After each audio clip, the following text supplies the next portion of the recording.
ఏదైతే ఉందో మనం ఎందుకంటే ఖచ్చితంగా అనివార్యమైనటువంటి పరిస్థితుల్లో గెలవాలి, ఖచ్చితంగా సీట్ల విషయంలో కూడా కాస్త మనం చూసి వెళ్ళాలి అన్నట్టుగా కూడా చెప్పినటువంటి మీ ఇంటర్నల్ మీటింగ్లో చెప్పినటువంటి నేపథ్యం అని చెప్తారు.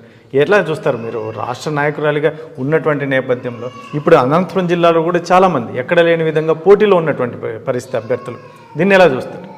మా అధ్యక్షులు పవన్ కళ్యాణ్ గారు పొత్తుకు నిర్ణయం కానీ ఏవి కేటాయించినా ఎవరికి కేటాయించినా చేయాలి, అధికారమే ముఖ్యమని చెప్పడానికి మొదటి కారణం అసెంబ్లీలోకి వెళ్తేనే మనం ఏదైనా సాధించగలము. కాబట్టి ఈ అరాచక ఈ జగన్మోహన్ రెడ్డి అరాచకాలను తట్టుకోవాలంటే ఖచ్చితంగా పొత్తు అవసరము.